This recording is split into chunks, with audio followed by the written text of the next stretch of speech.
guys, perkenalkan nama saya Fitra Yunanda, NIM 141220015, kelas B dari Universitas 17 Agustus 1945. Halo guys, nama saya Ilham Rahmat Jenur Setiawan, NIM 141220116. Halo vlog, welcome to my guys. Nama saya Muhammad Bagus Wahyudi dari Teknik Industri, NIM 14122000124. Halo, nama saya Nabila Ifar Sutia, NBI 14122000125. Halo, nama saya Latisa Aura Ilmanzani, NBI 14122000112.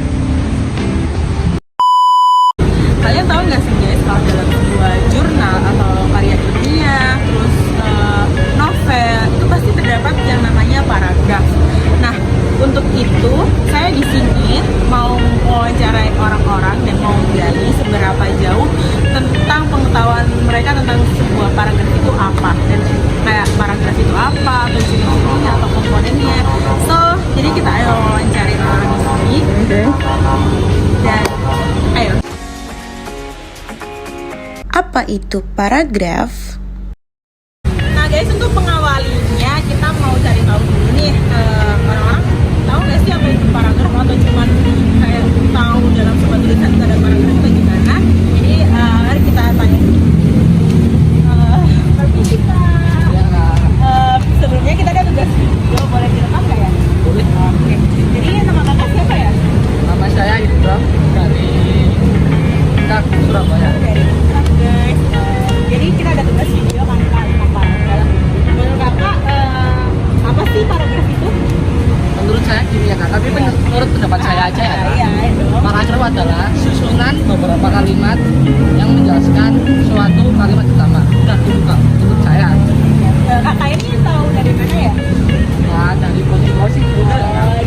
Jadi emang kalau nggak tahu itu sebenarnya kalian tahu cari dulu tes di Google atau browser supaya bisa menerima wawasan. Makasih ya Kak atas jawabannya. sama-sama. Maaf mengganggu. Jadi guys, menurut kakak tadi jawaban paragrafnya kayak itu tadi ya. Untuk itu, untuk yang lainnya mari kita tanya orang lain juga yuk. Pembahasan. Nah guys, konsep dasar paragraf meliputi sebuah paragraf terdiri dari beberapa kalimat.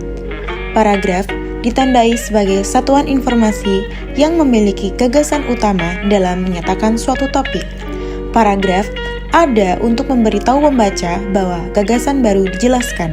Selain itu, paragraf ada agar pembaca tidak cepat bosan. Dari beberapa konsep dasar paragraf di atas, dapat disimpulkan bahwa paragraf adalah sekelompok kalimat yang saling berhubungan dan sama-sama menjelaskan satu gagasan yang dikembangkan menjadi gagasan yang lebih besar sehingga menjadi sebuah karangan. Ciri-ciri paragraf yang baik. Nah, untuk target selanjutnya kita mau tanya bagaimana ciri-ciri paragraf yang baik. Halo Kak, maaf ya sebelumnya mengganggu. Kakak namanya siapa ya? Nama saya Bagus Wahyudi.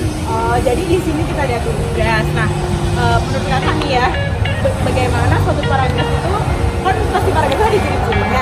Ya. Nah, gimana ciri-ciri paragraf yang baik menurut kakak?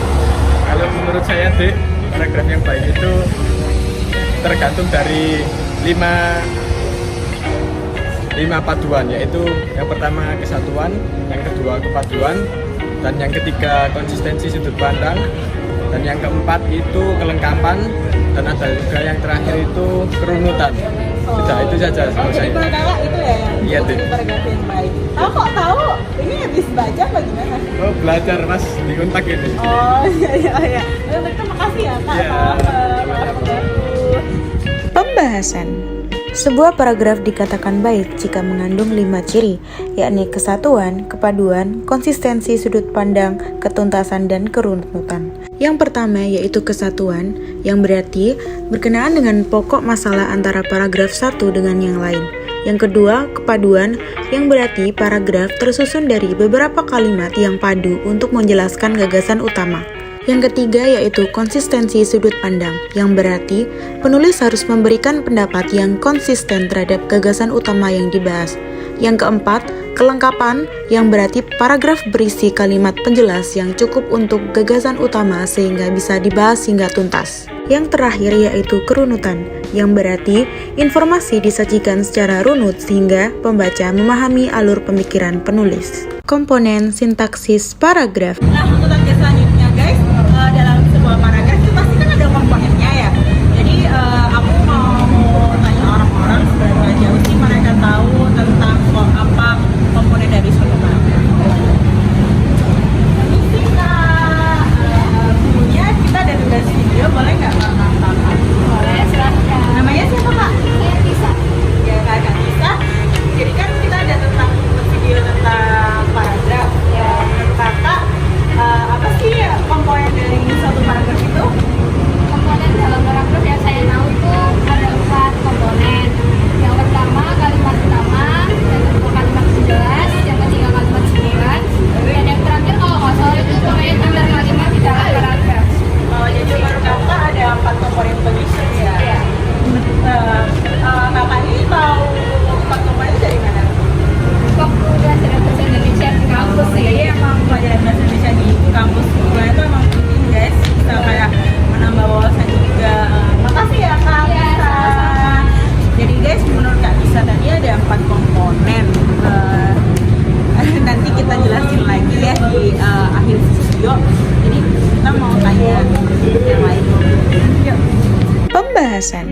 Nah, untuk selanjutnya, mari kita ketahui dulu apa itu arti sintaksis. Menurut Goris Kerev, sintaksis adalah bagian dari tata bahasa yang mengkaji dasar dan proses pembentukan kalimat dalam suatu bahasa. Sintaksis difokuskan pada unsur-unsur pembentuk kalimat atau struktur. Setiap paragraf yang baik pasti memiliki 4 komponen, yaitu yang pertama, kalimat utama, yang berarti kalimat yang mengandung gagasan yang akan dijelaskan oleh beberapa kalimat penjelas. Yang kedua, yaitu kalimat penjelas, yang berarti kalimat yang mengandung penjelasan terhadap gagasan utama yang ada di kalimat utama. Yang ketiga, yaitu kalimat simpulan, yang berarti berisi simpulan terhadap isi kalimat utama dan kalimat-kalimat penjelas yang mendahulinya. Yang keempat, yaitu pengait antar kalimat dalam paragraf, yang berarti kata yang dapat mengaitkan kalimat-kalimat dalam suatu paragraf. Jenis-jenis paragraf. Nah, lanjut ya guys. Dalam sebuah paragraf itu pasti ada jenis-jenis paragraf dan pasti bermacam-macam kan. Jadi kita mau tanya lagi, mereka tahu nggak sih jenis-jenis paragraf itu apa aja? Halo kak, maaf ya mengganggu waktunya. Jadi kita ada lagi tugas video sebelumnya. Nama kakak siapa ya? Saya Nabila. Halo Kak Nabila. Jadi kami ada tugas nih kak tentang paragraf. Nah, dalam paragraf itu pasti ada jenis-jenisnya kan kak? Iya. Tahu nggak sih jenis-jenis paragraf itu apa aja? Kalau menurut saya sih ada 3. Berdasarkan letaknya itu ada paragraf deduktif sama induktif sama paragraf campuran kalau nggak salah. Yang kedua itu berdasarkan sifat sama tujuannya, kayak paragraf deskriptif, paragraf narasi, paragraf argumentasi. Yang terakhir itu ada berdasarkan fungsi, itu seperti paragraf pembuka, paragraf isi, sama paragraf penutup. Itu sih. Jadi kakak itu ya? Iya. Ya kakak ini tahu jenis-jenis paragraf ini dari mana? Kebetulan aku tuh suka baca-baca sih. Jadi emang baca itu bisa bikin menambah ilmu ya kak? Iya, betul. Pembahasan. Paragraf dapat digolongkan menjadi beberapa jenis, sedikitnya ada 3 dasar untuk membuat penggolongan paragraf, yaitu berdasarkan letak kalimat utama, yang kedua berdasarkan sifat dan tujuan, yang ketiga berdasarkan fungsinya. Yang pertama yaitu berdasarkan letak kalimat utama, berisi paragraf deduktif, kalimat utama di awal, paragraf induktif, kalimat utama di akhir, paragraf campuran, kalimat utama di awal dan akhir, paragraf ineratif, kalimat utama berada di tengah, dan terakhir paragraf tanpa kalimat utama. Untuk yang kedua, berdasarkan sifat dan tujuan, yang berisi paragraf deskripsi, paragraf narasi, paragraf argumentasi, paragraf persuasi, dan paragraf eksposisi. Yang terakhir yaitu berdasarkan fungsi, yang berisi paragraf pembuka, memberi gambaran masalah oleh penulis, paragraf isi, berisi pemaparan masalah paragraf pembuka, yang terakhir paragraf penutup, berisi simpulan.